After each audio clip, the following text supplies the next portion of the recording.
Good morning, everyone. Welcome to FEBE. Thank you for joining us on this beautiful fall day. And today, fortunately, our last speaker canceled, who was originally featured for today, but thankfully Mike Hulvey came to our rescue. He's got a wonderful presentation here set for you today, and we're glad that you can join us. Also, we'd like to thank Dunkin' Donuts for providing us with their coffee and tea, as usual. And for those of you who don't know me, I'm Lisa Mackin. I am with the NEO LaunchNet group here on Lorain County Community College campus, and we are the hosts of FEBE. So I will introduce Michael Hulvey to you, and he'll give you a little detail about him. He's the Director of Business Development for EMS. And they are headquartered in Cleveland since 1988, and they have 12 regional offices in the United States. His subject matter, he's an expert in non-cash forms of payment. So that is what he does. You're all going to get Bitcoins before we leave today. So without further ado, I'm under the Dunkin' Donuts. here's Michael. Here you go. All right. I thought you were giving me the microphone. No, you have one. Oh, good. You're all good. Okay. Hey, guys. Because we're a nice little tight group, I figured I kind of just go through my thing. The PowerPoint is not amazing. It's only 15. I always feel like a PowerPoint is a crutch, so we'll go through it for more of like the background of the industry kind of stuff. But the way I wanted to start is being in business, being an entrepreneur, is being a problem solver.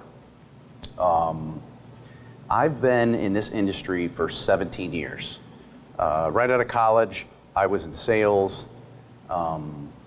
A company that was based in that area, I ended up getting a job with that was in payments. For any of you that, we say non-cash forms of payment, and basically credit card acceptance, which anyone that's owned a business, been in business, understands that the consumer drives the choice to accept credit cards. It's close to 92% of business is done with credit cards: Visa, MasterCard, Discover, American Express. So it's really a consumer-driven choice. So, looks like we got somebody coming in. Hi. It's really a consumer-driven choice to be able to accept credit cards. And when I say that it's in terms of problem solving, a lot of times with businesses, cash flow can be an issue.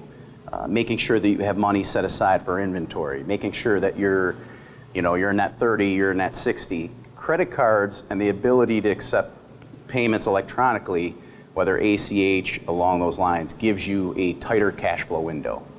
I'd give you a little bit about myself. I'll tell you a little bit about our company. Electronic Merchant Systems has been in business since 1988. Their corporate headquarters is here in Cleveland. It's in Independence. I don't know if you've ever driven on the 77, 480, but the two large Crown Center buildings there, we occupy 8 floors over there. We have 12 regional offices, obviously in Boston, New York, some of the larger cities. Those are direct offices. And then I'm in the business development side. So what I'll do is I'll talk a little bit about the industry, and then I'll kind of circle back to the more basic stuff that I really want to touch upon. So EMS, okay, as I talked about, debit payment cards, business class payments, checks, stored value, and e-commerce solutions. As we go forward, people need to accept payments, they need to accept credits. I just had a client a few days ago that said, I want my customers to be able to pay their invoices on our website. So we had to create a separate landing page for them to, here's my invoice, here's my amount, and a drop-down box which was customized for them. There's a couple of players in the industry that are kind of work behind the scenes. Visa and MasterCard are where Visa, MasterCard, Discover, and Amex, they govern the bank cards, so on the issuing side. They do this clearment and settlement process, supervised processing activity, and basically handle all of the member bank material. The issuers are on the other side of the coin, and I'll have a nice graphic here that will make this more clear. This is the real dry stuff. So basically, You're a card holder, you're a merchant. Anytime you put your card in there, there's a settlement process, approval, which is binary. They've got funds, they don't have funds. And then the batch settlement, which the merchant will do at the end of the evening to pass that through. And obviously it's all done nowadays in a 24-hour time frame. Not even 5-6 years ago, it was a 72-hour time frame. Then it tightened up to 48, and now it's 24, and before long, it'll be instantaneous, which is good for everybody. The days of, hey, we delivered 15 boxes to you guys, we emailed you an invoice, the invoice is paid within 30 days, hey, you didn't pay within the 30, I gotta send you another notice to pay within 60, just slows down the flow of business. Of course, I'm going the wrong way. So, people will say, this is the trickiest part about payments. I always have this conversation with people, whether it's a bank, customer. They say, I'd rather just take cash.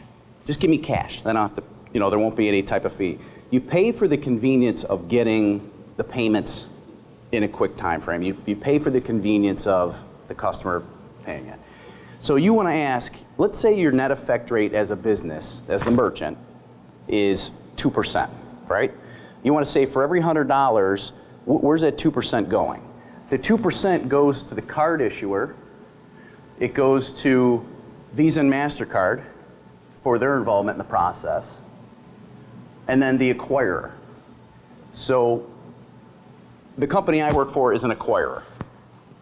And a little background on that is look at it as car industry, we're the big four. There's 5 companies that are the largest out there. First Data, TSYS, Bank of America, WorldPay, right?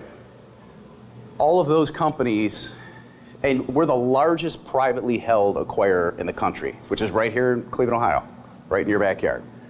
What that does for us is we're not tied contractually to just TSYS or just First Data. When I was saying WorldPay, TSYS, First Data, they have specialties in certain areas. Like First Data is kind of known for petrol. Like they do a lot of gas stations and things of that nature. WorldPay is more national and international cards.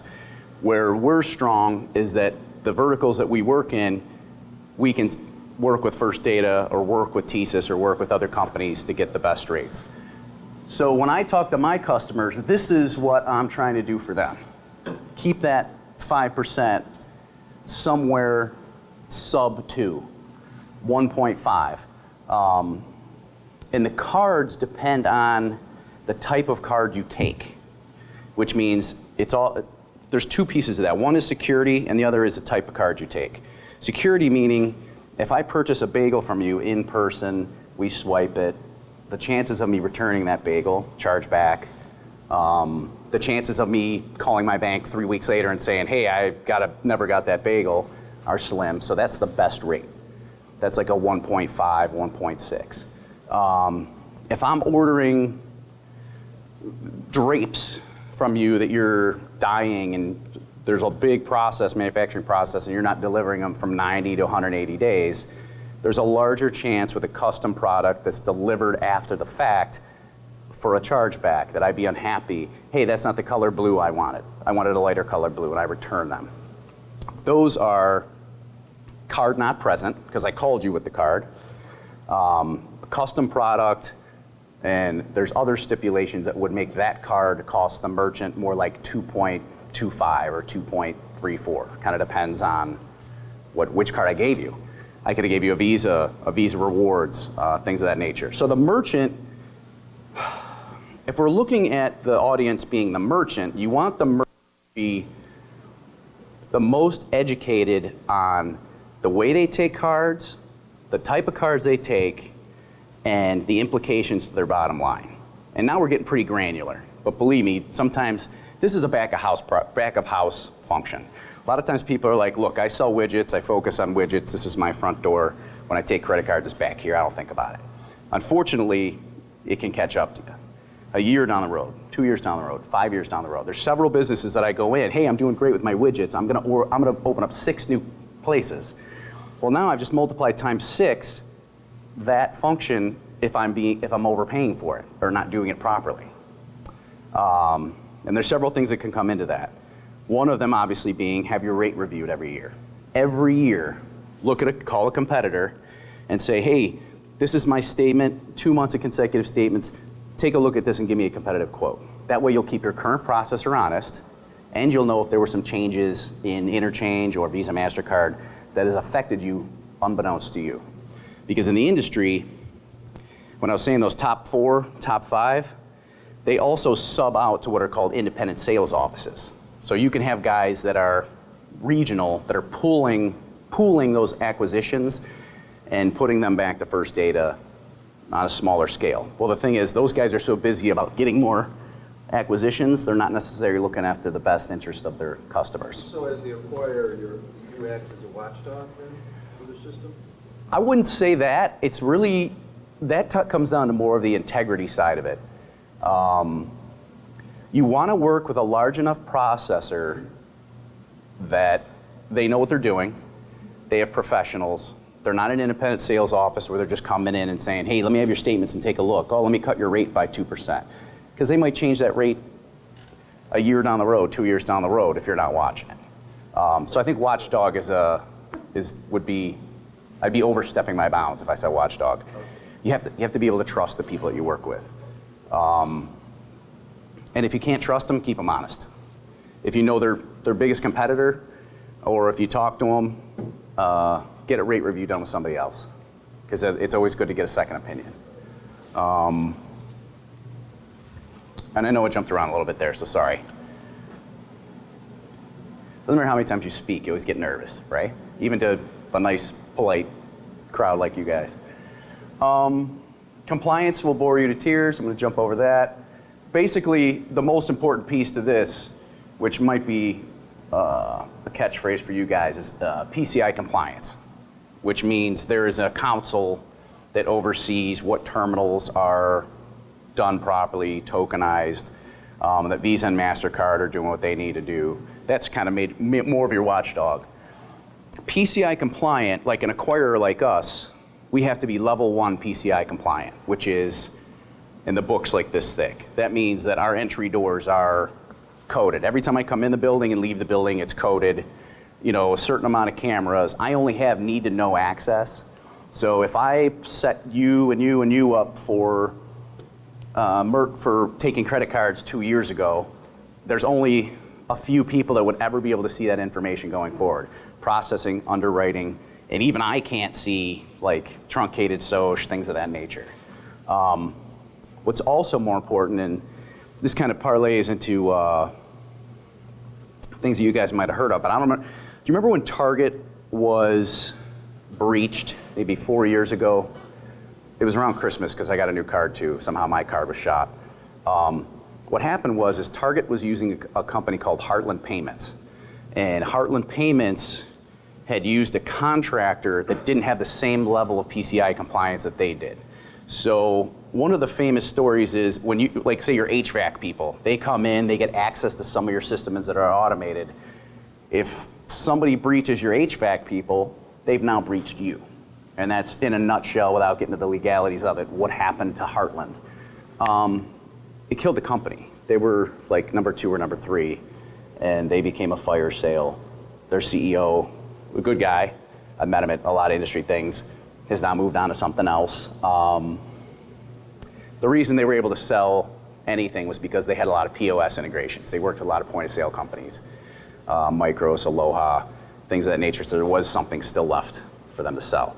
But the point of the story is that simple breach and not following protocols and not, basically the industry not evolving to catch up with criminals, because who would have thought that, right? Who would have thought that your HVAC guy isn't covered? Destroyed a huge company.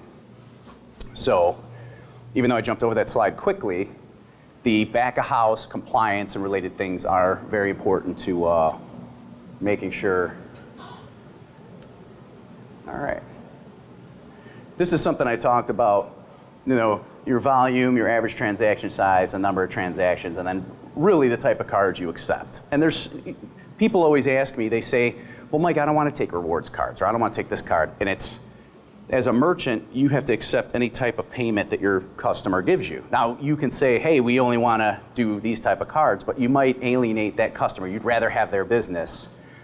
And then we can talk about things about surcharging, or if you know, hypothetically, I just did this with a cabinet company, and they said, Mike, sometimes my margins are real thin or things change in the process. Then my half an end payment, the guy wants to use a credit card, and now I've been cut maybe 2%, and it will slip into my margins. And I told him it's not illegal. Visa and MasterCard kind of frown on it because they want you to just take their cards. But there's no problem for you saying, if you use a Visa or a MasterCard, you know, there'll be X amount of dollars, you know, a 1% charge or something to use that. Anytime you pay something on the Bureau of Motor Vehicles or things of that nature, they always do that. That's basically what they're doing. $2.95, things of that nature. So now we've kind of really drilled into something. And this is the point usually when I'm talking to a merchant when they glaze over and I go, look, you want this to work, you want to be able to take credit cards, and I probably bored you with 17 years of industry knowledge, but I'm exactly the guy you want looking at this. Because I'm going to see things in your processing. The cabinet guy, I didn't tell him that, but I've seen 15 cabinet custom companies like that are doing the exact same thing he's doing. So you want somebody with experience, you want somebody with, that basically is looking out for the best interest of the merchant. And that can be a tricky phrase, because how many times do people come in and they go, hey, I'm an industry expert, I know what I'm doing, you know, trust me. You know, that's basically the default. Everybody says that. It's more about proving it, you know. The good thing about my business is I can prove it with numbers. You know, if I look at 2 months of your rates, if I look at some of what you've been doing before, maybe we can look at, you know, the point of sale system you're using, other things. I can put together a side by side and then make recommendations, even to the point where I'll ask enough questions where we can kind of give an idea of where you're going down the road or where you want to go, and we can make choices now that will make sure you were ready for when you make those expansions or contractions. You know, sometimes guys are like, I'm retired in 3 years, I don't want to do too much of an outlay, and then we can kind of do something slim where succession plan would be in place. Let me see how many more of these I got. All right, interchange, issuer fees, rate review, point of sale integration. And of course, there's a large portion of our company that helps now with, we are the largest purchaser of domain names from GoDaddy. A lot of times, we work with a lot of small, medium-sized businesses. We obviously have large clients too, but the bulk of the businesses are small, medium-sized businesses. A lot of times they'll come to us and say, you know, our website, I've seen some banks that have horrible websites, you know, but they'll come and say, you know, we want to be ready for the mobile world, we want to do things digitally, and it's another revenue stream, but we also saw it as, these guys need help. Anytime I go into a small or medium-sized business, when I started this conversation, I said being in business is about solving problems. I love sitting down with entrepreneurs. I love sitting down with people that are passionate about what they do. Maybe they're passionate about coffee. They love Ethiopian coffee. They love this type of coffee. They want to share it with their neighborhood. They want to open it up in their area. But they know coffee, they might not know banking. They might not know loans. They might not know point of sale terminals. They might not know how do I get my neighborhood to see this on social media. You know, there's a Facebook page locally. How do I get that? I think that's where we really help people, regardless of what business you're in, by asking them questions and genuinely caring. Being in sales is about listening. You know, and I don't really even consider myself a salesperson at this point. I consider myself more of a consultant, to where they'll come to me and say, this is what we're looking to do, you know, and that's how we kind of got into the e-commerce thing from what the president said to me. He said it just kept coming up. People would say, yeah, I own the coffee shop, but I also sell bulk Ethiopian beans. People come in, but I like them to be able to purchase them online. I like them to be able to make orders and come in and pick it up, things of that nature. That's kind of how we got into that side of the business. I don't head this part up, but we have some good people over there. I I always look at the pricing. I always tell people, if you find a better deal, or if you can code yourself, or you can do, things are getting easier. You know, to make a website 10 years ago would be $1,500, $2,500. Nowadays, the price has come down dramatically as the technology evolves. So a couple more of these.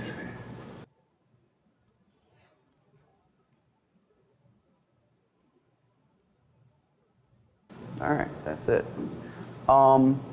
One thing I want to touch on, just from a product standpoint, I'll show you guys real quick.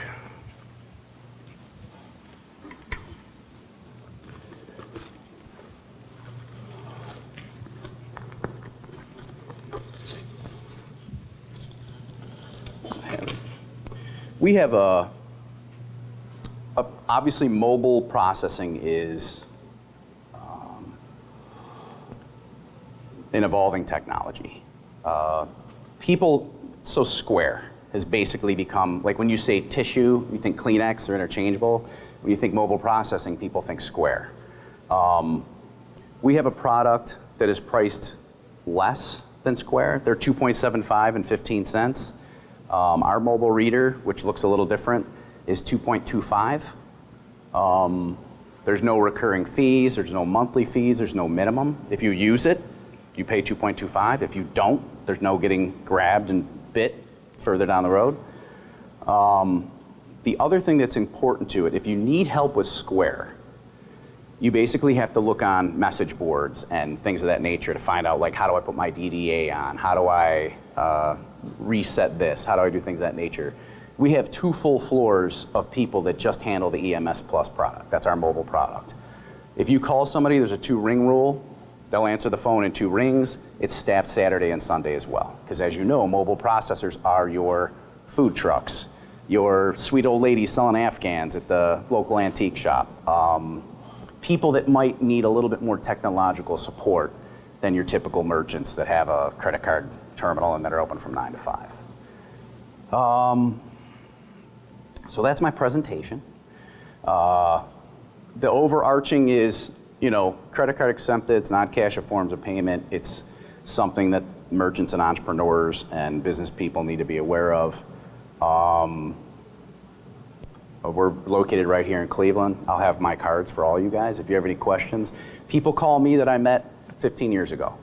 I just went on a trip in Wyoming, and I went with 4 of the guys I worked with at First Data 12 years ago. So I have a decent wealth of, if I don't have an answer, I'm gonna find it for you. If I don't know the answer, I'll tell you I don't know, and I'll do my best to find it within a reasonable time frame. So if you guys have any questions in regards to mobile processing or evolving payments or near field communication, things of that nature, or have your customers and clients that might have questions about it, please feel free to reach out to me. Does anybody have any questions? And it doesn't have to necessarily be about the boring side of it. Interchange. It's a quiet group here.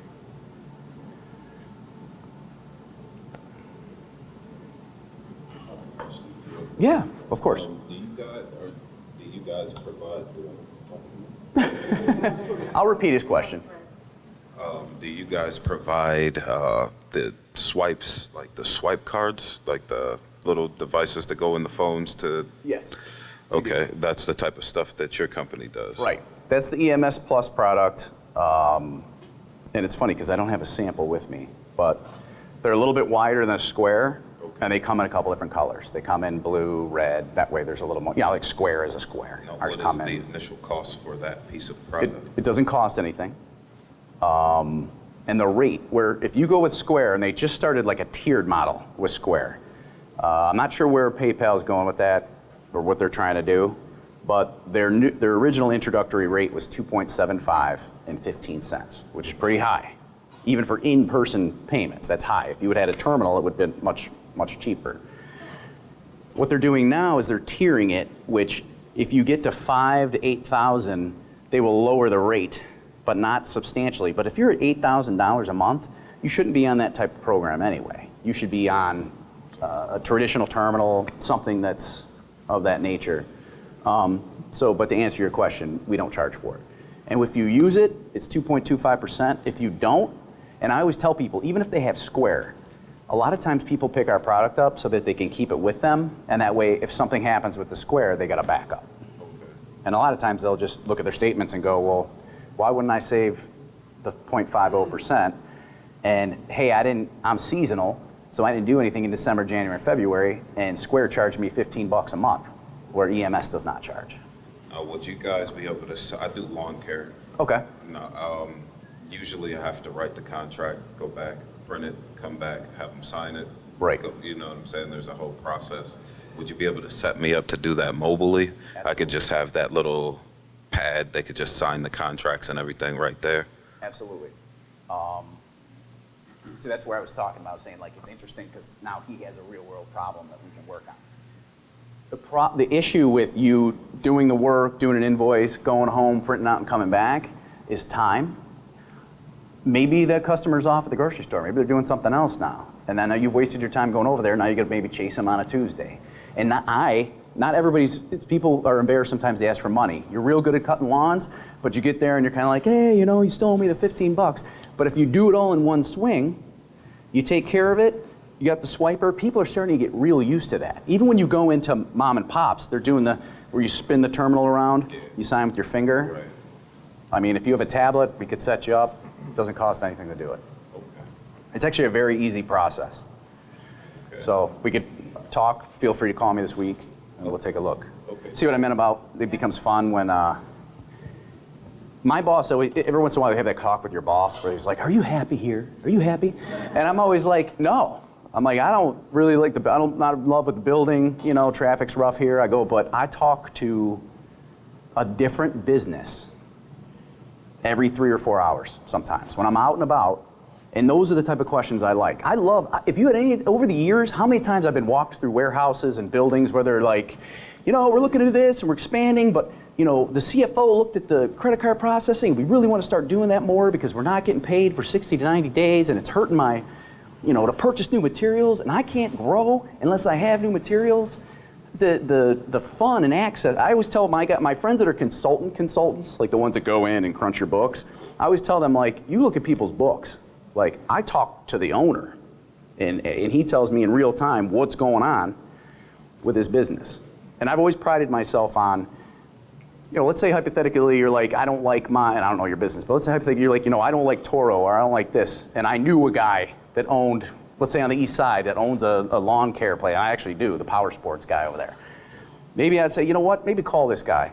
See if you like his products better. And that's being entrepreneurial. Talking about the guy in Colorado on the east side? No, he's on Mayfield Road.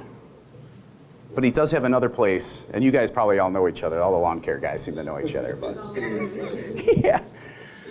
I have a question.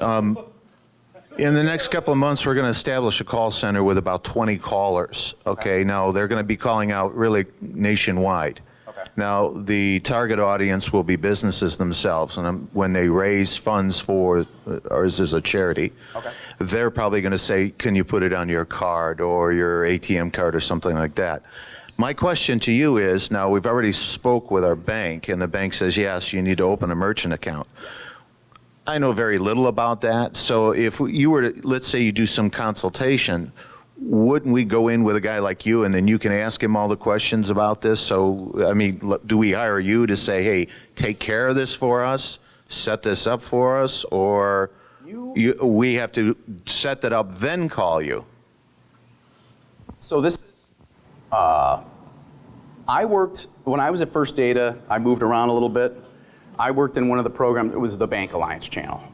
So First Data, I always called it the biggest company you never heard of. First Data would have Bank of America as the front, and First Data would do the credit card processing. So even it said Bank of America Merchant Services, it was really First Data. Almost every bank you're going to is going back to those big four, all of them. None of them take on the liability of merchant services, none of them even involved in the business. So they're like a middleman? Yes, Okay. yes. I wouldn't, I wouldn't bash them because we work with a lot of banks. There's several banks in Cleveland, there's several banks across the country that I had relationships with at First Data. And Huntington uses First Data because I worked with that account when I was over there. What I would do, my suggestion, it makes sense to go to your bank. You trust them, they handle other portions of your thing. My suggestion would be get comparable quotes. Let them give you some quotes, and I'll give you a quote. And then you can make a choice. The difference between me and Huntington is that Huntington uses First Data. First Data has now moved their facilities to Atlanta. So you're actually competing with the bank? Yes. Oh, now I understand. I'm competing with the bank, but a lot of times I work with the bank. Okay. My specialty at EMS really is more of I did the big bank thing. So why go to the bank when you can come to me and I can do the same thing? Yes. Okay. But the difference there is, if you go to Huntington, nothing against Huntington, you're going to talk to a person that's in another state. You're going to talk to customer service that is in another part of the state. You're going to get deployed a terminal or anything you do from somewhere else. If it's Saturday or Sunday, you're SOL, call in Monday at 9 o'clock. With us, you're getting local representation. You're getting a guy you can call and chew out. On my card is my cell phone. You're getting somebody else that on a Sunday, if you guys got something special going on, you could call and say, hey, Mike, I got a couple questions for you. Oh, I'm with the family over here. I got a few minutes. Let me swing over and help you out. So yes, we are competing, but I do have bank relationships to work with merchants. The end user is the merchant, so whether we go through the bank channel or direct. All right. Anybody else?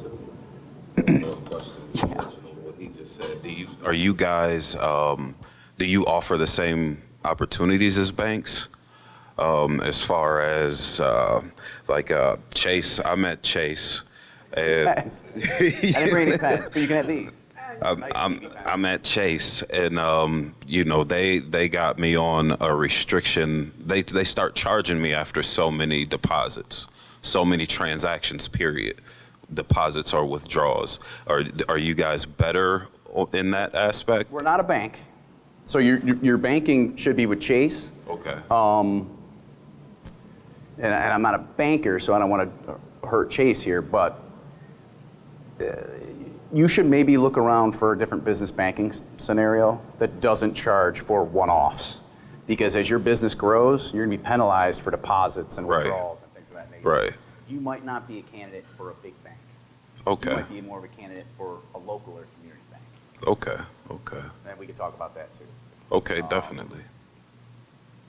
I don't usually directly refer banks, but in that scenario, you're just going to get bigger, and if they're chipping off 10 cents here, 20 cents here, Right, $5 fee right, at the right, month, right. that doesn't seem business friendly to me. No, it doesn't. Especially when you're a little, Yeah. I'm calling you a little guy, but how do I know? You might have 50 trucks out there. I'm a little guy. All right. I'm a little guy, so I'm. But you go from a little guy to a big guy by watching those little things. Those Right. little things that are pulling you apart. Right.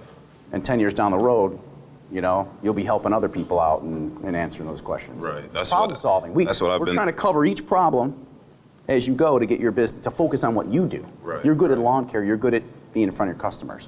The back of house stuff, leave to some more of the people that do it every day. Right. That's why I asked you the question about the contracts.